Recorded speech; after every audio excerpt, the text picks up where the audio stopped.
Well, hi again, Indie Warriors, and welcome to Outside of the Echo Chamber. It's the official I Dream of Indie Games podcast. I'm Old Gamer Joe, here today with SilentSigns, just the two of us. That's the only lyric to that song. We can make it if we try. Just the two of us. No, we're not here to sing. Thank God. If you're new to our indie gaming community, welcome. Our mission, it's quite simple, really. We're bringing a voice to the voiceless ones in gaming. That means spotlighting indie, AA, and niche developers with professional reviews on the channel, gameplay impressions, lists, sales breakdowns, though we haven't done many of those lately. I should probably get back on that. Deep dives into hidden indie gems that most gamers overlook. You name it, we cover it. In fact, SilentSigns, we have more of a structured schedule now, I would say, with daily shows, almost like your favorite cable network back in the day. You know how you'd have a set time to watch a show? That's kind of what I'm going for now at I Dream of Indie Games. So, quick rundown on that for everybody that might be new listening to this. On Mondays, we have The Dream Drop, which is a look at all of the upcoming indie releases for the week ahead.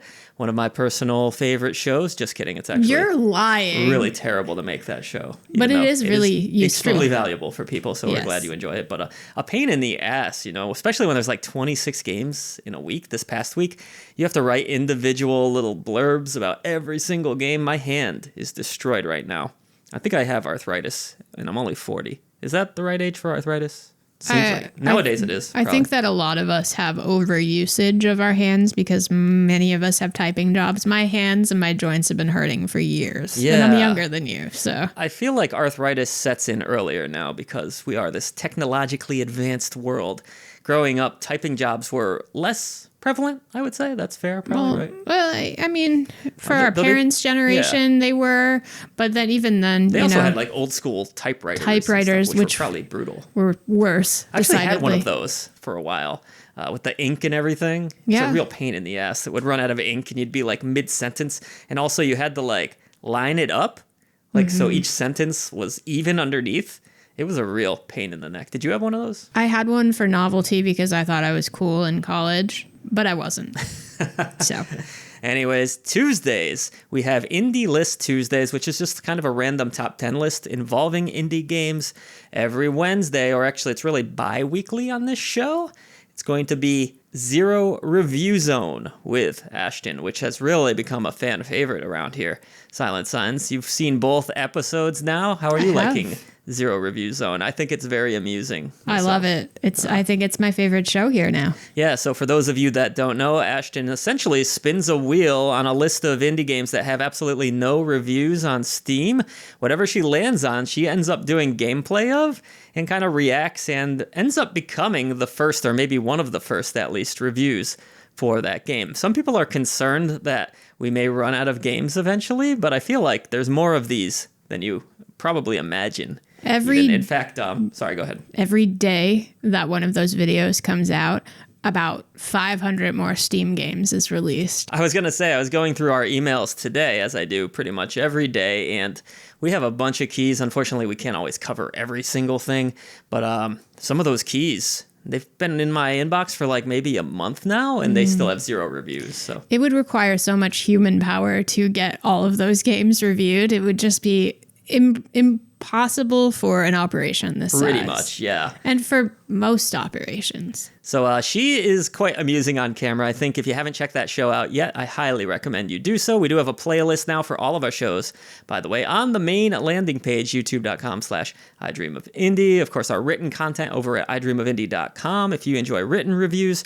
got all the bases covered there. Now, Thursdays, that's when this podcast goes live in public feeds. We are working towards a stretch goal, folks, to make this into a video format. I think we're at $288 on Patreon, thanks to your generous support so far.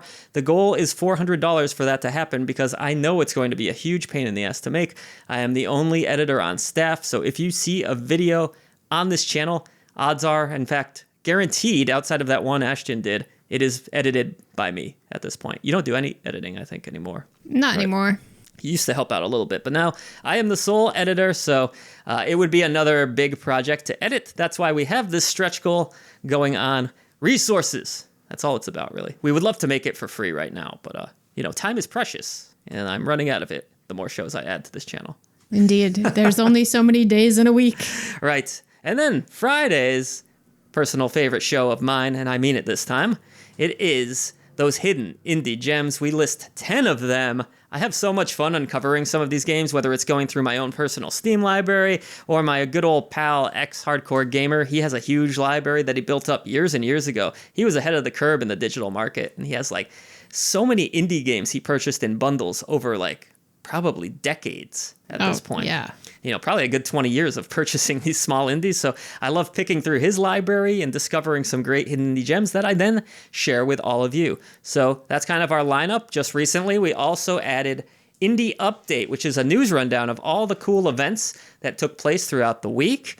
That's pretty much me on camera right now, but that could be Ashton in the near future. Will this be the first time everyone sees your hair? The blue version, yes. Yes, the first time they will see. Yes, my hair is blue right now, by the way, for those of you that don't know. Blew it. I blew it, right? Indie Update, that kind of runs down some of the news stories that we'll also talk about on this podcast. But we have some changes coming to this podcast as well, don't we, SilentSigns? A little bit of a structure change, because rather than regurgitating the news into places, you and Mike came up with a bit of an idea today. It was all Mike. It wasn't me. Oh, okay. Well, either way, what's the main concept here? One thing about Old Gamer Joe is he's never going to remember who came up with the concept. Yeah, that is true. It's no slight against anyone. It's just there's only so much room in this brain for more stuff, and you just lose track of things. We had a conversation the other day, and he was like, that was such a good idea I came up with. And I was like, I came up with that idea. He's or like, I'll no, be like, you didn't. There was some place that you'll be like, we definitely ate here before. I'm like, I have no recognition of ever being and here then I'll in my talk life. through the exact conversation or the exact meal we had. And you'd be like, oh, yeah. It's like I can remember things from years ago, even when I was a small child, but I struggle with short-term memory. And the last 1 or 2 years. I relate. Our last few years kind of, I don't know if you feel this way, but they kind of blur together. Yeah. Especially living here, it just feels like that 7 years has been a real I'm blur. going to say everything since COVID's a blur. Yeah, kind of so. You know, since really starting this channel, because I've been so hyper-focused on getting this business off the ground, everything around me is kind of a blur. You know, and that's sadly something that happens when you become super focused on growing your business in the early days. But not that there weren't amazing things that happened in my life. I thought it was just the trauma, but okay. No, I really think you do kind of hyper-focus on work. Now, obviously, you work a 9-to-5 type situation, so you're probably just having ingrained that into your life, and like everything around you doesn't feel like a blur. I do everything in my power to not focus on work. Yeah, exactly. Anyway, the whole point of this conversation was Barely Magic Mike's idea, which was that we're going to do more of a Ask IDOI. Yes, using our community tab, I believe. So we're going to ask you questions, things you're looking for advice on, things you want to hear us talk about, maybe ideas for lists that you'd like us to talk out on the podcast, like our top 5 favorite indies of all time or our top least, you know what I mean. Games we thought sucked. Games we thought sucked that everybody liked or something like that. People really hate when I say a game We're going to sucked, give the power to you. We're going to open that up via either a community post or, you know, at the end of this podcast, or probably more realistically, both of those things. So you have more opportunities to respond. And then the following week, we're going to go into those questions. That's right, because that's what giving you a voice is all about as well. I Dream of Indies are all about bringing a voice to the voiceless ones in gaming, but that extends to you as well, because you don't always have a voice in gaming spaces. We are looking to change that and get you more involved directly. We want to know what you want to know. Absolutely, yeah. We want to talk about it. Make the content you want to see without your input. Or hear. I guess you can't see it yet because we didn't reach that Patreon stretch goal. No, we have. But if you could see it right now, I look deranged. Yeah, so we honestly, are close. Over halfway to that goal, though, so folks, but I don't want to harp on that all day. Thank you for all that you do for independent content. That's your rundown right now. So you get 6 original shows per week, but that's not even including the slew of reviews that we tend to release SilentSigns, which of course are the backbone of this channel. And it depends on the week sometimes. Yeah, really, we started out as a review channel almost exclusively for many years. Actually. Right? You know, we had a few other fun shows. Not to be the actually guy, but actually. The actually girl, but okay. I can be whatever I want to be. I Dream of Indie, in its true concept, started out as a podcast. It's true. Yeah, we had a network of shows, I recall. Yes. Wasn't there there was a horror-themed podcast? Yes, there was. Can I name it? Yeah, absolutely. I think it's still out there somewhere. Banished to the Black Hole, Yes. which was our horror podcast, which I created the logo for, and I'm still proud of that to this day. If you ever find it out there, it has 2 glowing eyes. I was really proud of that. We also had beat 'em ups, I remember, which pit 2 games against one another with me, an ex-hardcore gamer. There was Quick Change the Channel. There was Quick Change the Channel, which was about analyzing films that were based on video games. And there was really fun. There was Gamer Joe Radio Show, of Gamer course. Joe Radio Show, which about BGM. It's kind of where I started in content creation too. Yeah, many years ago we just did radio shows. Yeah, so we have more of a podcasting background, believe it or not. And it's funny how we've kind of switched over to video format. It's funny because we're decidedly worse at that. So I don't know. I don't know who told us that was a good idea. I look back at that time too, and I'm like, man, when you know what YouTube, like how it works now, I was so scatterbrained back then, throwing so much different types of content at people. Well, and now I learned that you really have to focus down and, but you learned by doing. That's what we do. Indie's pretty broad. I'm very fortunate that I'm not one of those channels that has to like just play the same Souls game over and over again or something like that, because that just seemed miserable to me. I didn't want to do that. So in a way, we are a variety channel. It's just more indie and niche games. There's a focus to the variety. Yeah. Good focus. I'm very proud of where we are right now, SilentSigns. As we head towards that 50,000 subscriber goal, we should tell you all listening out there that we do have a big celebration planned. It's going to be a Q&A once we get to that. You can cue my A. Exactly. Okay, that sounds... I don't know what that means exactly. It doesn't sound bad necessarily. I don't know if it's great either. But it's been a long day. Can you tell? I'll cue your A later, I guess. All right. But yeah. So that's kind of where we're at. Thank you for all your support out there. As we celebrate 6 years as a channel, we just passed that milestone. Very close to when hopefully we'll be hitting 50,000. I think if we're lucky, SilentSigns, if we really push, that will be by the end of August. Which is terrifying because also at the end of August, we're going to be moving the IDOI headquarters. Assuming we don't fail this God inspection, willing, and everything goes well in our lives, which Lord knows it hasn't in the past. So we'll be unveiling, hopefully not too far off into September, the new IDOI office. Although that's going to look weird at first, but we'll make it work. Going to have some old person a little bit wallpaper removed. Facelift there. A little bit, but it's going to be purple and gold, just as our colors. Obviously. I've already got the colors picked out from my local Lowe's.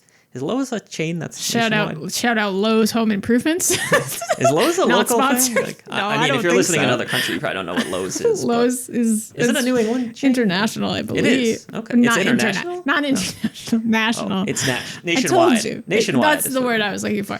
It's been a long time. You remember those old commercials? Nationwide Warehouse. I also remember Nationwide is on your side. What was Nationwide Warehouse? Now that I think about it. I know the commercial, but I have no idea what they were selling. I don't either. Yeah, I'll have to look I don't think up I want to know. after. Anyways, let's actually get into this podcast now. Of course, patreon.com/idreamofindiegames. You get this 3 days early, but you can listen to it every Thursday, Spotify, Apple Music, and wherever else. Pretty much every major podcast format out there, you can enjoy the show that way. Today's topics, we're going to be talking about the Steam crackdown. Another game has been banned. It's not to do with the adult fiasco that's been going on. This is a totally unrelated horror indie. We'll be talking about that. Atari makes a big purchase of an indie publisher. New Toxic Crusader game gets a release date. Very exciting stuff. Crap, I forgot to include that in the indie update now that I think about it. But oh well, that's fine. You get to We're covering it here. An eagerly anticipated game gets delayed. Conversation of the day, too. Does AI-based age detection help protect minors, or does it cross a privacy line? Boy. This is a big topic lately, of course. Law changes over in the UK specifically, I've heard about SilentSigns, where age verification is becoming more forced onto people, and we're even talking about scanning faces to be able to view content. How creepy is that? I tried to make a business account for on Facebook, which is kind of a dumb idea in retrospect because I realized I don't want to use Facebook, but Ashton's our social media gal. And I was like, all right, Ashton, you can run our Facebook. You know how Facebook has like the page for people, but then they also have the business page? Yes. That was the idea. We'd have an I Dream of Indie Games Facebook business page, but Facebook asked to scan my face for some reason. Mm-hmm. I don't know why. Yeah, but... Oh, it's because I put my name as Joe McFart or something. I was going to say, didn't you say your name was like Dickhead Joe or something? Dickhead Joe or something like that, yeah. Yeah. And so I bet like on the other side, Ashton was like just wiping her forehead being like, thank God I don't have to manage some stupid Facebook account. So that didn't happen because obviously my face wasn't going to get scanned. And your name's not Dickhead Joe. Dickhead Joe. Even Spoiler alert, that's not his real name. Okay, fine. You can look at my face, but what does that prove if I'm Dickhead Joe or not? Did they like scan a database that has my face already? Yeah, probably. That's kind of weird. Oh, they verified I'm not Dickhead Joe. So they knew. I mean, I am Dickhead Joe, but it's not my real name. It's not my legal name. That's not my name. And then there was actually, I'm not even going to talk about this story because it really didn't have anything indie focused or that interesting at all, but there was a Nintendo partner showcase as well. And a THQ, which showcase? Someone was excited in our Discord. I think it was Ed, right? He was shouting about Darksiders 4 getting announced. The Darksiders series returning after being dormant for some time.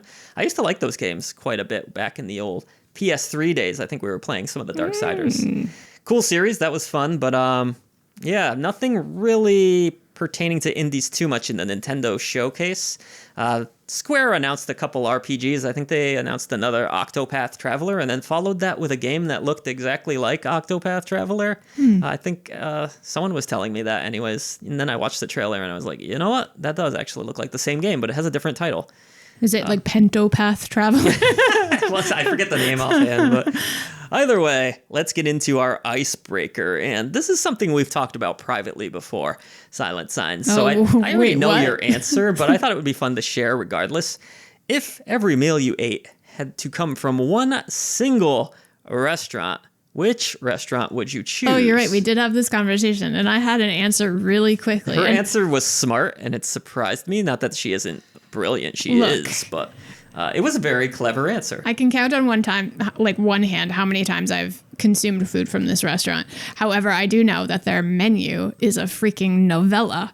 So I would choose Cheesecake Factory. You can get every culture. It's going to keep you full. You could get salads if you want to. They do have that there. And most importantly, the dessert's going to be good. And they have good drinks. Yeah, you get a little bit of veggie. You get a little bit of dessert when you feel that craving. You're getting your meat, your protein. And it's going to have the most variety. Why is that menu so huge? Am I going to die of heart disease? Maybe. But that's a chance I'm willing to take for variety's sake. I mean, I'm doing that to myself anyways by the foods I eat. So right. So I need to get better about that. But yeah, that's probably not the worst choice just from a variety standpoint. I don't know how fried their food is because I've eaten off their menu maybe once. That's what I'm saying. And I think I just got dessert. So I can't even speak to the quality of their food. Back in my college days, I used to go there with my friends when we all went up and visited Boston. That is so weird considering college kids are broke.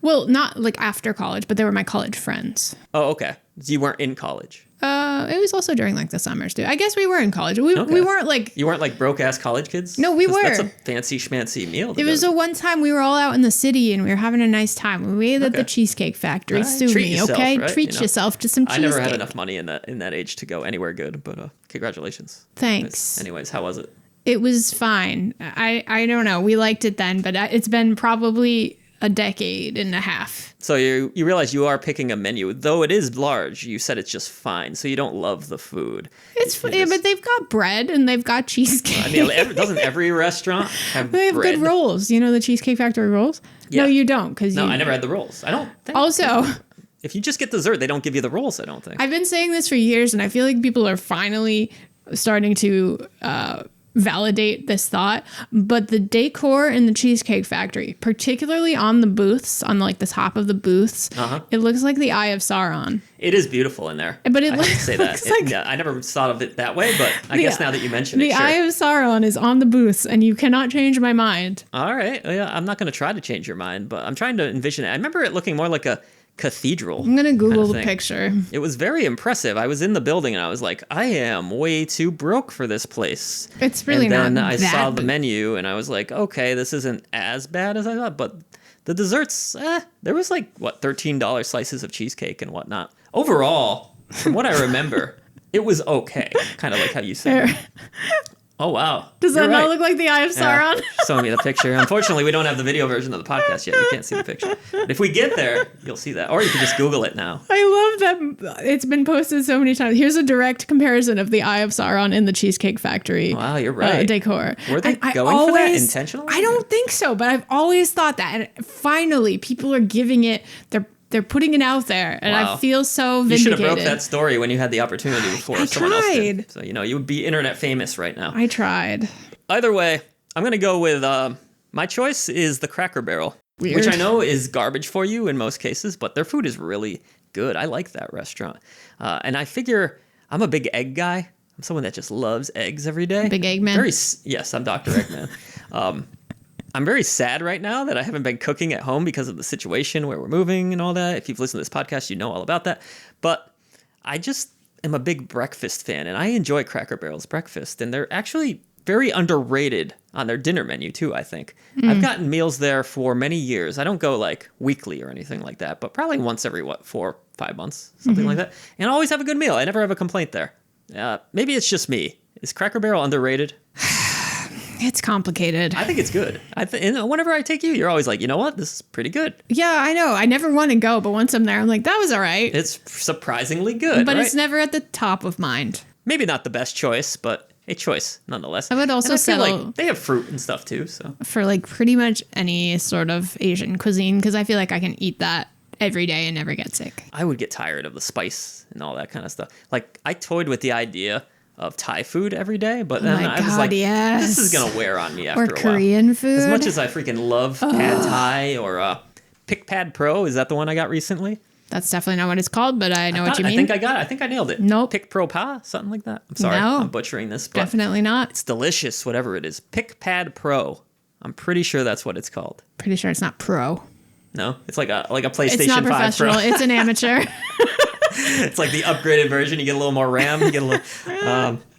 But it was delicious, whatever it was. Spicy as hell, though. I don't think I could eat that food every single day. Now, if that was my culture, if I was used to it, yes. But being so trained on this American diet and then to switch over to a cuisine that is very spice heavy, I just don't know how long it would take my bowels to agree with that. Because as much as I love Thai food, I do eventually pay the price for eating it sometimes. You're such a liar. Even American food makes your stomach a little rumbly. Depends. Like, I just had Blaze Pizza, which shout out to Blaze Pizza. It's very good. Shout out to all these restaurant chains and Lowe's Home Improvements, by the way. They're definitely sponsoring this one. And I got the cauliflower crust, and I don't feel ill whatsoever. Yet. Which is interesting because, well, I didn't stuff myself for once. I only ate half of the Blaze Pizza. I've trained you well. By the way, is plenty of pizza for one. In fact, I feel like we could order one there No, and split it.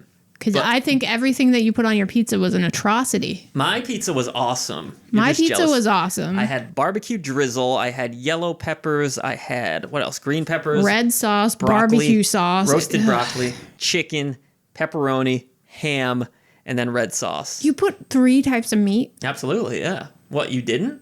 No. What kind of insanity is this? You're looking at me like I'm the crazy one? You got to meat up that pizza. My pizza was delicious. What was on yours? Sorry, this has turned into the pizza food podcast. It was a garlic pesto, and it was chicken and artichoke and spinach and mushrooms and the roasted garlic that tastes like Sounds smushy good. and You delicious. had me till the artichokes. Salt and pepper and a hot honey glaze. You know what's an on underrated top. topping on pizza? Eggplant. I love eggplant pizza. We have a local, well, not, hopefully it'll be a little more local soon. They do these giant slices at an insane value, and they have the best eggplant in the world. So if you all haven't tried eggplant pizza out there, highly recommended. Very good stuff. You would like eggplant. You don't like it? on No, I pizza? do. I just, you would. Why That's would all. I? I grew up on a farm. Never mind. Grow Anyway, eggplants. what are we talking about? Right. So those were our restaurants. Cracker Barrel for me. And Cheesecake Factory for SilentSigns. But let us know The in the Eye of comments below Sauron. this video, or you can comment on Spotify too, believe it or not. I don't know if people even realize that has a social aspect to it. Some people do write in from time to time. Let us know, which restaurant would you eat out of forever if you had to? All right, let's get into what we've been playing this week. A string of good games, I would say, Miss Signs. I've been on a roll. No real stinkers in recent memory. Mike was kind of telling me today he's currently working on a stinker. I won't tell you what that game is, but he seemed a little frustrated with his review. But no such bad luck here. I've been enjoying a lot of games, a lot of silvers on the channel, I'd say, right? There's nothing wrong with silvers. Silvers are great. Despite In fact, what some people may believe. they're literally stated as great. Yes. You know, some people will be like, this didn't get gold, and they think it's the end of the world. It's still a great game. That's why I wrote giant bold letters that say great underneath it, but I don't know.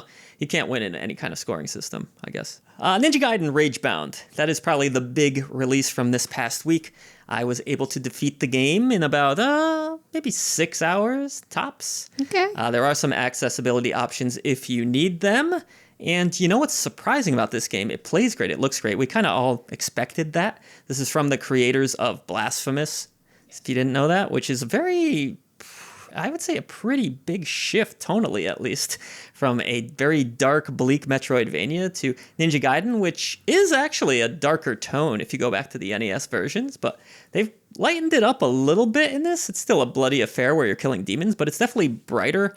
Bright pixel art. It's kind of colorful, almost, I don't want to say cheery, but definitely not the dark vibe of the original Ninja Gaiden trilogy. It's really nice looking. It's beautiful looking, yes. It's just not, it doesn't scream classic Ninja Gaiden to me, which is totally fine. You know, it's not necessarily designed to be exactly like the original games. It adds a lot of new systems, like being able to pogo hop up from enemy to enemy, or Rage, where you can actually slice down enemies in a single blow.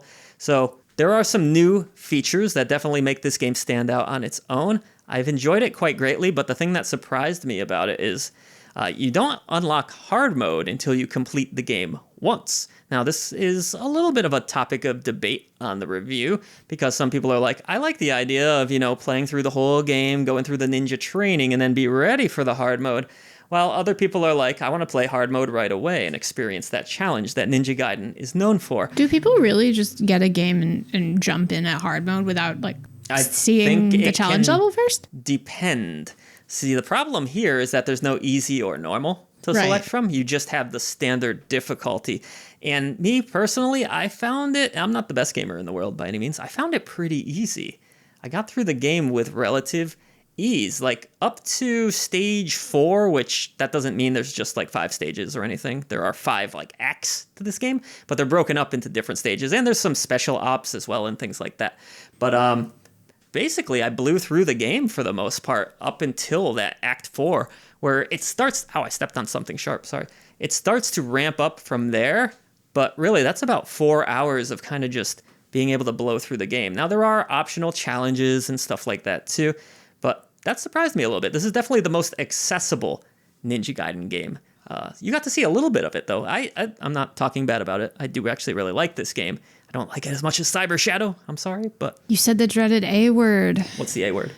Accessibility. Oh, yeah, people don't like that, do they? But I don't see a lot of people complaining about it with this game, because it is so optional. You have to literally go into the options menu, and you can adjust quite a bit. I thought that's great. That's... I think it's cool, for the people that would struggle. Because, sometimes you just want to chill out and play a game and not have it be the most frustrating thing you've done all day. Yeah, but I also see the other side of the argument where, yes, Ninja Gaiden is very much known for challenge, and to be able to blow through the game if you are a veteran of 2D action platformers, you might find yourself a little under-challenged at times if you're just trying to get through the game. That's all I'm saying in the review. But then you got hard mode.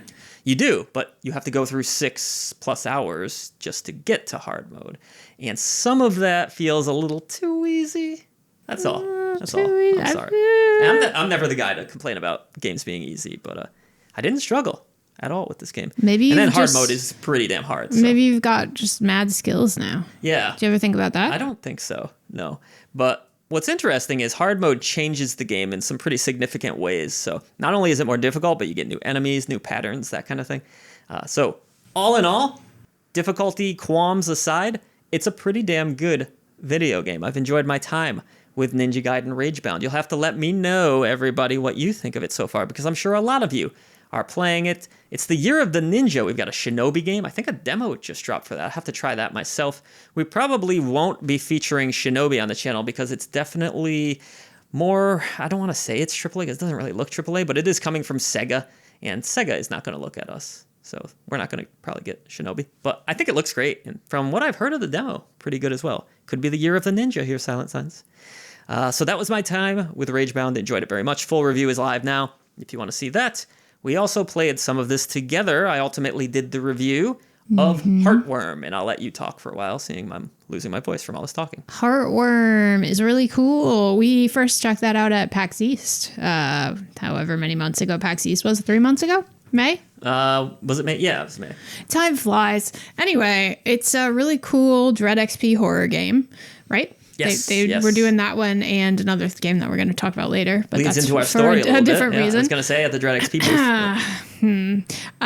But it's a really cool nod to Classic Resident Evil, survival all horror of the games, classic survival Silent horror Hill, games of the past. Really, Fatal Frame even. they clearly put a lot of like time into Thinking about that, right? for Blending sure all the games together. All yeah. the games. I mean, you've got a clock tower level. Yep.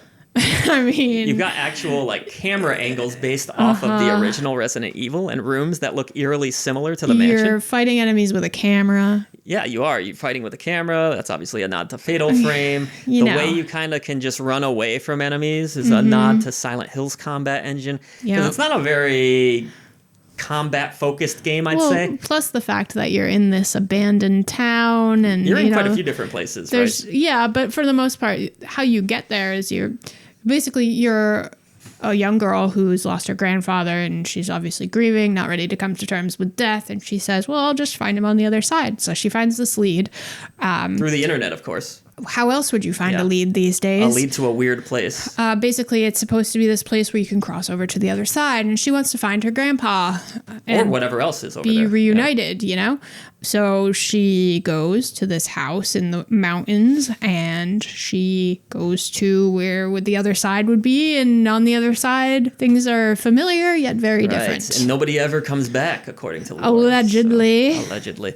Now, this game does have multiple endings as well. Yes. So there's definitely plenty of things to pay attention to and plenty of puzzles to solve. It's some outfits to unlock. It's got a really cool, nostalgic visual style. Amazing, yes. It really does evoke memories. Hell of a job. Of that era. I love this game, actually. I toyed with the idea of gold on this, but it does have some issues. Now, that fixed camera comes at a bit of a cost where you can really get your head thrown for a loop.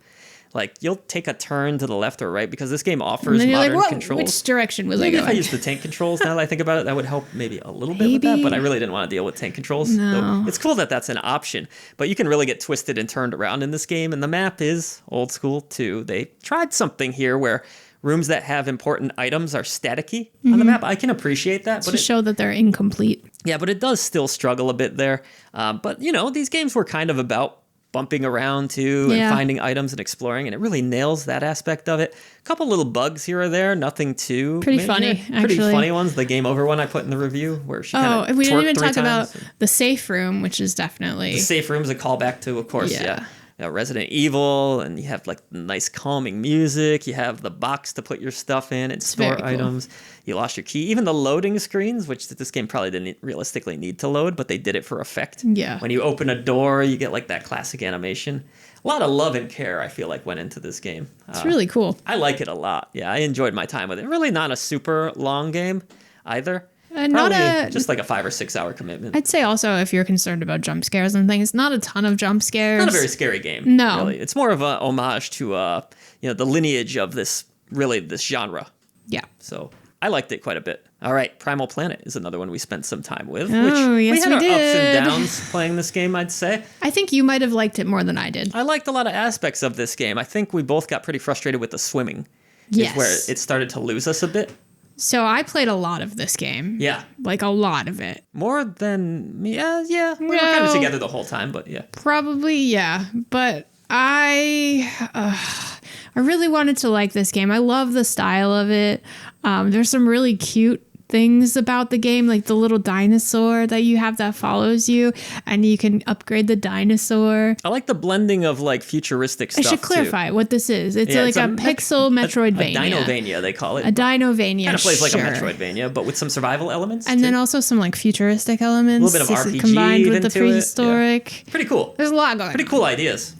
Really cool ideas. Love the concept of it. Love the look of it. The execution of it, I don't think I was as crazy about as you were, though. Yeah, we have to mention the sci-fi element, which I think is the neatest aspect of the whole thing. There's like this alien invasion going on in this prehistoric world, and you don't so quite something's going on. understand why. But then there's these awful swimming sections, which require you to level for a while. So I think the most frustrating part about this game for me is that it's very open for a Metroidvania. Which they are about exploration. But You can explore beyond where you have the skills and capacity to complete.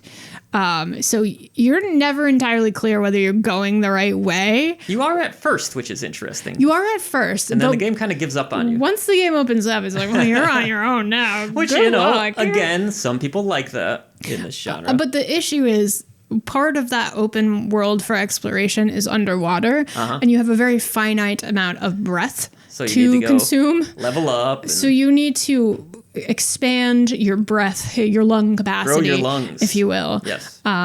And in order to do that, you basically have to grind out experience points by like killing a bunch of enemies and then saving and then killing a bunch more enemies and saving. There's probably better ways to do that, but that was just the most efficient way that I found. And it basically was just me grinding things out until I could hold my breath a long time. Creep show fans out there. But literally, that's what I did. And even then, I still wasn't sure if I was going the right way. Right. A lot of hitting dead ends and walls and not being sure and exactly. I just needed a sign, like just an arrow being like, yep. Just a little bit. I'm all for some open exploration within reason, but it does get pretty frustrating after a while. I wanted to give up. The way the game is designed, progression is all around making your character have certain attributes, right? Like you said, with the lungs. Yeah, and your stronger. Your speed was another issue. Speed's a big thing because you could swim faster suddenly. You swam so far at one point just to hit a dead end. Yeah, and that was really deflating. It was like probably real time. Deflated 10, 15 my minutes lungs. And the map is pointing you towards, okay, here's a key spot you need to go. Yeah, you're like, I know that's a place I need to be eventually. I just don't know if that eventually is right now or like so much of that. 20 upgrades from now. Right, so much of that meandering, which again, I know Metroidvania fans, some of you like that, but there is limits with this. And I've played a lot of really good Metroidvanias. Right. Where you didn't completely aimlessly wander? Where there was at least an indication of this is what you should be doing next. Even if it doesn't tell you how to get there, it tells you like that's the ultimate goal. Yeah. You know? Yeah. And this will give you the slightest of hints of that at times, but for the most part, not enough. Yeah, I found that a little aggravating too, but this does have a lot of cool ideas to it. Enough redeeming qualities where I think I ended up on a bronze with it. Yeah. So I like that you very creative. You can like recruit other little cave people. Yeah. Yeah, that is actually really neat. They'll join you and they'll kind of fight alongside you underwater. And there's like a crafting element. There's a little town to build up. Yeah, yeah. So, very clever, very cool ideas. The execution's just not 100% there. But that's kind of why it hurt so much because I like really wanted to like it because I liked so many aspects of it, but I just couldn't get myself there. Sometimes those are the most painful games to review, right? Where it's like teetering on greatness. And you're like, I know it just keeps kind of... Somebody's going to love this too. Like there's absolutely going to be someone out there who's like diehard Metroidvania fan. They do not care if it's not clear where you're going next. Yeah. They're going to love it anyway. Generally got positive reception for the most part. Pretty much in line with what we've been saying. Anything like me, approach with caution. That's all I'm saying. Make sure you expand your lung capacity. Yes. Okay. Does work well on a Steam Deck though, so if you get stuck portably, at least you can just power down for a while, walk away from it. Not a big deal.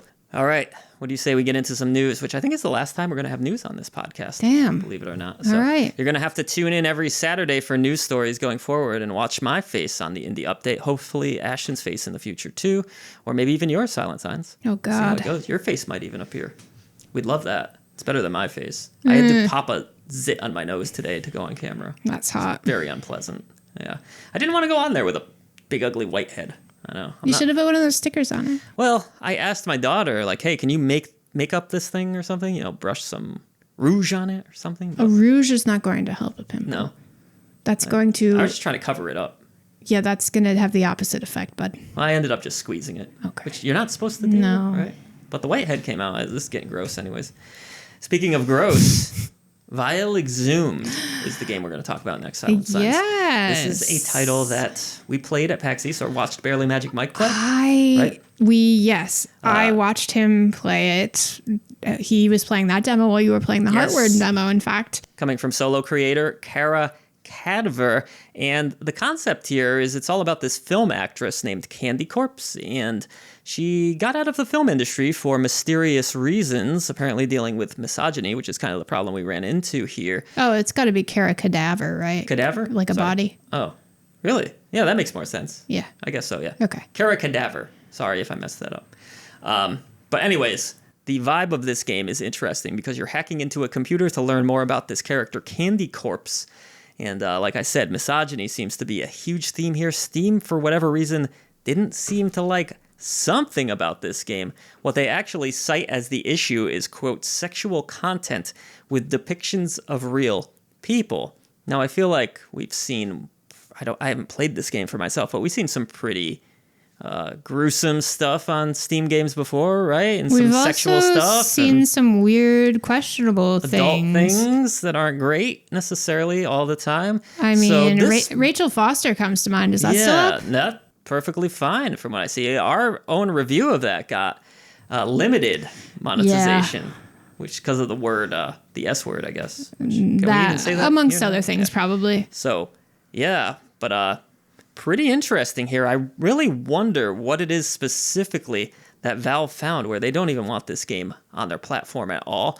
But Kara is very adamant about not changing the game and is exploring other platforms to potentially release it on. So this one's kind of a bummer, right? Because we met the developer of this game. Was it the developer we met? I believe so. At the very least, it was the writer. Oh, interesting. Okay, yeah. Which I believe was the same person. Please correct young lady us if with we're the wrong. cool hair in the video? Yeah. Okay. I didn't know that was her, but apologies if it's not. But from what I understood, it wasn't meant to be like a malicious. It was meant to be more like villainizing those things, I not believe she was celebrating them. Mentioning there was like some humor sprinkled into it, like dark humor. There was definitely dark humor sprinkled in. But it was more about, as she says here, it's built around violence and trauma, not shock value. That is a direct quote. So where do we draw the line? Because there are real people that experience real violence and trauma and maybe feel a little bit like maybe their stories are being buried too, because we're just burying every story about these things. Like even if it's being told from that perspective. It has to be a specific scene from what I can gather, because again, Valve is saying sexual content with depictions of real people. So there has to be some sort of like sexual scene that is not great. For sure. I mean, there was the whole thing is like you can buy like horror and like there's some seedy looking porn stuff. Not quite. But again, this is a platform that has notoriously allowed pornography and worse than that in some cases. So I feel like we've talked this topic to death. Right. This is kind of sort of related to that, but not really. For sure. But like, again, where do we draw the line, right? Like, I feel like this isn't it, but I don't know. I didn't play the full game. But this just feels like now we're saying everything. It really just ramps up that debate about the censorship and the creative freedom, really. Yeah. It sparks a lot of controversy. You know what, though? I was thinking, and I mentioned this on the indie update, this is obviously a big blow for a game that was going to probably struggle a little bit to find an audience, as it was being an indie that's pretty unique and different, which is another bummer about this.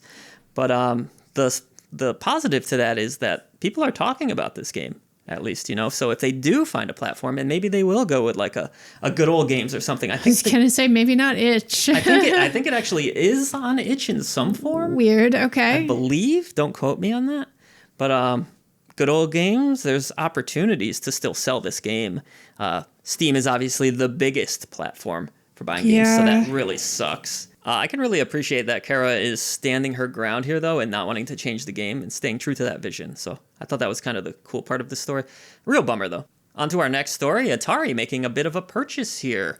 Interesting. So Thunderful is a publisher that's been struggling for some time, unfortunately. They are perhaps best known for the Steam World franchise. I know you've enjoyed a few of the Steam World games. Yep. I really liked the last one they did. I think I even gave it a golden genie lamp of approval on this channel. Good series. Most of the games have been solid. A couple misses here or there, like the Builder one that they did.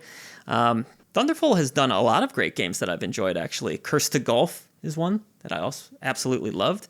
They did that Lego game. Loved that game. Was it Lego World? Is that what it was called? I forget offhand. Yeah, I forget as well, but I've loved a lot of the games that they've published. Lego Brick Tales. That was the one. Yeah. Lego Brick Tales, Lonely Mountains. They did the snow game recently that I really liked, the skiing game. And then they just did Lost in Random, that follow-up Lost in Random game. So this is a publisher that definitely puts out games, but these games just don't seem to be hitting, or at some point they got themselves into some pretty serious financial trouble. So Atari has stepped in here and purchased roughly 80% of the company, bailing them out. It looks like they're going to have about $5.2 million injected into them to keep them afloat for a little bit longer. Looked like they faced around $12.1 million, or they faced insolvency and secured $12.1 million credit extension at some point here. But if you're having to do something like that, it's probably not good news. Why do you think, SilentSigns, that this publisher is struggling so much? And also, do you think that this is a good purchase for Atari? Can they get anything out of it? It's a really interesting acquisition. It's not something I was expecting. I thought Thunderful was that's a pretty big name in my head when it comes to the indie scene. For us, yes. Yeah, for the greater public, maybe not. No, but as far as publishing indie titles, that's a name you recognize. Some of those games I listed, they were heavily publicized at events like PAX. And then, obviously, Atari sounds like a huge name, but as of more recently, I feel like they're definitely become an indie company, essentially. For sure, and they're publishing a lot of smaller titles. They have a lot less of a following than... Which is crazy, right? For one of the founding fathers of video games to be a... But it's not the company it once was, which I don't think is necessarily a bad thing. No, I like what they've been doing. I do as well. They've been great to work with, and they support indies and release some really cool stuff. But it's not a pairing that I would have thought up in my head. Yeah, and I have to say it's a little bit risky because you are purchasing a publisher that was not doing well to begin with. Right, and it's a company that I'm not sure is also super financially. I don't know. I mean, they clearly had at least the $5.2 million to make this purchase. So yeah, I guess they could be doing okay just based on name recognition alone. I think really that's what would do it for them. Keep Atari around. It's a name people know. That's the one thing you can say about Atari. So when they put something out, they do have a lot of powerful licenses. I'm not going to say Mario powerful or anything like that. Yeah. But, they have some franchises that people remember, the older gamers. Now, those older gamers, as they get older and older, it becomes a problem for Atari in the future when younger gamers, I don't care to know about Atari. Really at all, but I wasn't necessarily around for the heyday of Atari, but you know it. Right? You know the name. Yeah.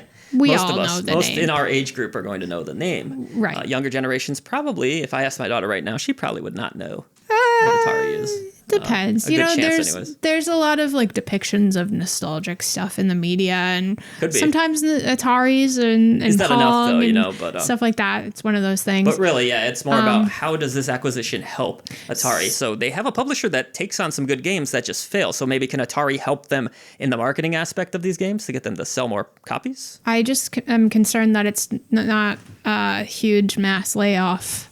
Is it? Well, they are saying this will not prevent layoffs, unfortunately, it sounds like. So you still are going to have some losses. We've met some great people from Thunderful over the years. So. Oh, yeah, absolutely. We've been working with Thunderful for many years at this point. Remember, Thunderful has Head Up underneath them, too. Mm-hmm. So they are not just one single entity. There's these other little publishing units underneath them. Yeah. So sad situation, obviously, but hopefully some good comes of this acquisition. We'll see what Atari ends up doing and what games come of it, too. All right, a delay has occurred. Oh no, it's another game that I played at PAX just a few months ago, Break Arts 3. That was over at the Playism booth, which you were playing. What game were you playing at the Playism booth? Playism, I was playing Mind Diver. Mind Diver, right, which has also not come out yet, I don't believe so. If it did, I didn't hear about it. Let me check. You can talk. We're talking about Break Arts 3, so this was, of course, scheduled to come out August 8th. It will not be hitting that date on the PC Steam platform. Here is the official announcement. Quote, in order to improve the quality of Break Arts 3, the game's release has been postponed and will not be ready for release. We apologize to all players looking forward to the release.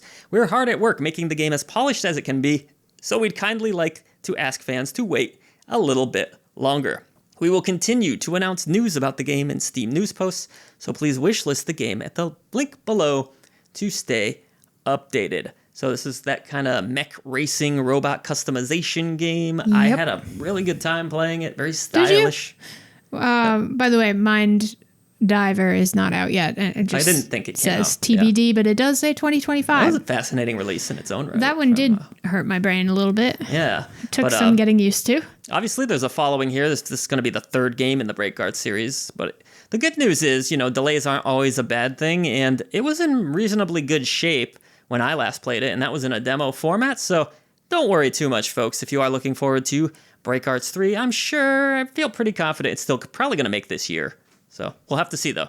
All right, on to our topic of the day. As I mentioned at the top of the show, we're going to talk a little bit about AI-based age detection. Is it helping protect minors, or does it cross a privacy line? So recently it's been a big story. Obviously, YouTube is starting to integrate some things now where they might use AI to detect if a user is below 18, I guess is the idea here. How based is it- on like what they're watching. I was going to say, how is it doing that? Is kind of interesting. You know, are they just assuming that someone 18 and up might not watch a specific type of content? If it's all like kid-based shows, are you then going to have to face this potential gate? What if I just like SpongeBob SquarePants and Over the Garden Wall? That and, is the issue we have here. You Yes. Does this become a problem for the adults that like these children's shows?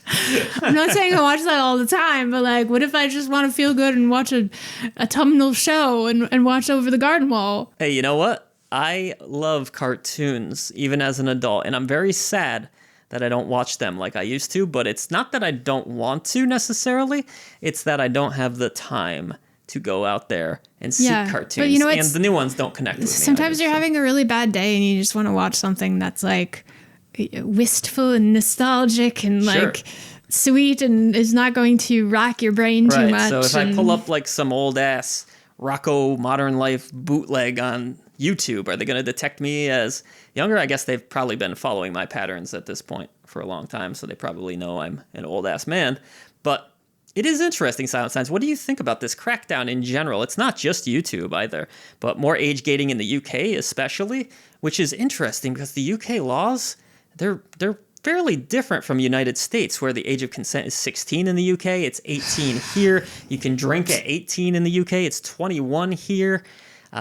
A lot of differences, but then age-gated content, that's no good, but 16 for age of consent? I'm a little confused by all of this. Help me make sense of it. I can't even make sense of it in America. Yeah. How are you going to tell me you're an adult at 18, but you can't drink until you're 21? It's always been an interesting Riddle me that. You can debate. serve your country, but you can't serve up a Sam Adams at the bar, you know? Classic argument and a fair one. It still holds up today. It's a fair argument. I don't see how this is possible. They've been trying to prevent, minors and the youth from accessing content for years. And the more that they try to stop people, the more people try to find ways around it. That's just the way this goes. The youth are curious about things that they cannot have. And the youth have time and creativity on their side. They can figure out ways around things. You think these kids in middle school and elementary school can't figure out a way around, the blockers that don't allow them to play videos and games on their MacBooks or whatever the hell they're called, Chromebooks? Of course they can. They're going to use their little brains and figure that out. It reminds me of a time when I was, I must have been pretty young, renting Super Nintendo games. It was a local video store, and they had this age-gated section for the adult films. It was curtained off. And as a youth, I'm like, oh, why is this section curtained off? So I got down on the ground, and I had a peek underneath. I'm like, oh, what is all this stuff? And my mom's like, get off the ground. What are you doing over there? And I was like, I just wanted to know because kids are curious. So yes, you're right, SilentSigns. This does spark a curiosity. And the more you tell kids that they can't do something, the more they're going to try to do it. Of what's intended. Exactly. So I don't think anything good is going to come of this. And I say this as a former kid and then a parent of a kid, okay? And I don't think a lot of people are going to really be too happy about scanning their faces to get And I don't think their parents are going to be too happy about that either. Probably not. How much of our privacy are we willing to give up just to consume media? We're talking about maybe like a violent video game trailer or something, having to scan our face potentially just to watch it. Who's going to go through the trouble? This is not good for anyone. My phone scans my face every time I unlock it. Well, that's different, sort of. Is it? Yeah, it's probably got your face somewhere. It's storing my data probably somewhere. in some Russian database somewhere. Who knows? But bottom line is, this is very odd. And I don't think this type of censorship or this crackdown is going to be successful in any way, shape, or form. And I don't think it's going to last either. Show me a way you're going to realistically do this. And really, truly, it's going to make a difference because I see it being a bunch of wasted money on resources that people are just going to find a way around. Yeah, do you really think someone's not just going to find some sort of plugin? Or somebody's going to have their sibling do it for them, and then they're going to record that footage or content, and then they're going to distribute it to all their friends anyway. Well, guess what? Piracy is still a thing. Screen record it's going to get uploaded. There's so many ways to get around things. The Pirate Bay or somewhere like that. Yeah. And then people will just be more encouraged to grab things illegally. I don't.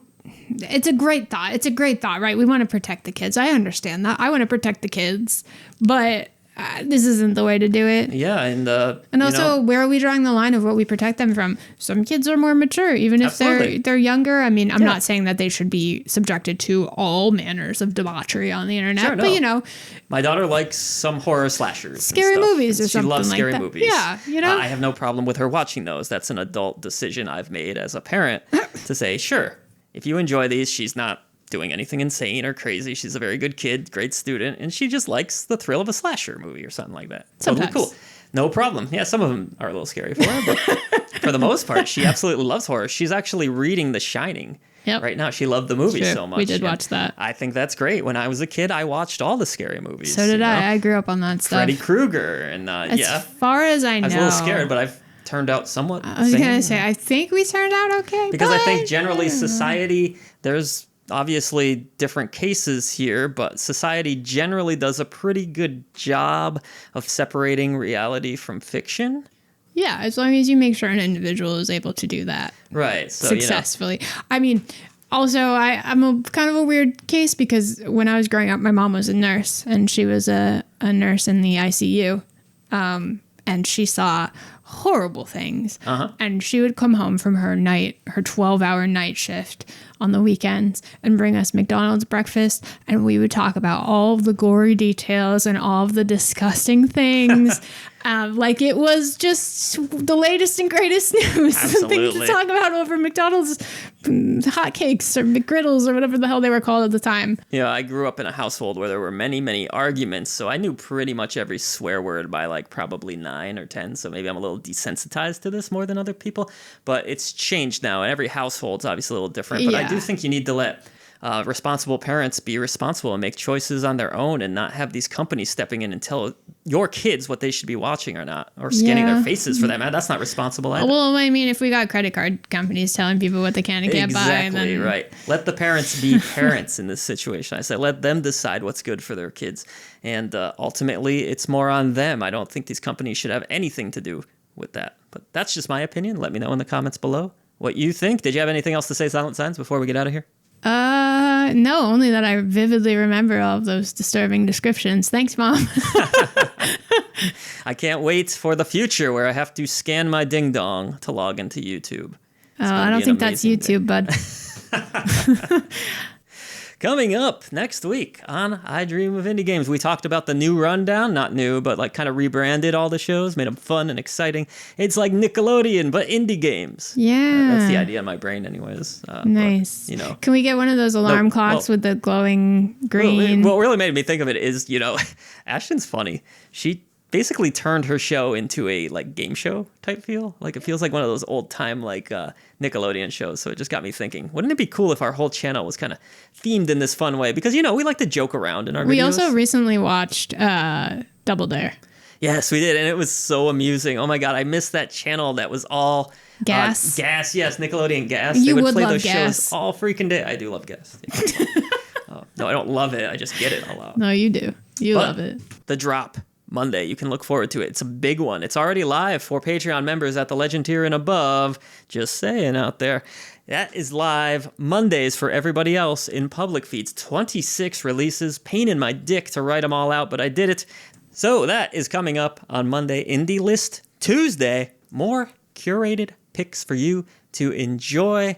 What am I going to do for a list? I haven't even thought of it yet. It's really like the day before I make this list. So I'll come up with something clever. Do you have any ideas, clever for a top 10? 10 games like Donkey Kong Country. That sounds cool, right? Maybe something like that. We did Contra. We did Mario. We did some stuff like that. Have we done a rhythm game one recently? No. That'd be fun. 10 rhythm games you should check out. Yeah, I think I could come up with 10 of those fairly easily. New episode of Zero Reviews is live right now. You're going to have to wait 2 weeks for episode 3, but people are absolutely loving it, as we discussed. Hidden Indie Gems Friday. This podcast is live in public feeds if you're listening to it over there. In the free feeds, Thursdays, you can enjoy Outside the Echo Chamber. And, of course, I think we have maybe a review or two. Oh, we got an exciting game in SilentSigns, which I cannot disclose yet. Actually, yeah, just one exciting game that I think you're going to want to play. So that's going to do it for this episode, folks. Can't Voice wait. to the voiceless, everybody. Thank you for tuning in. And before I go, as we do, in honor of the late Hulk Hogan, I'm going to do a Hulk Hogan sound. Let me see. What did he know? Well, you know something, brother. That's the end of the podcast. Yeah. You scared the cat.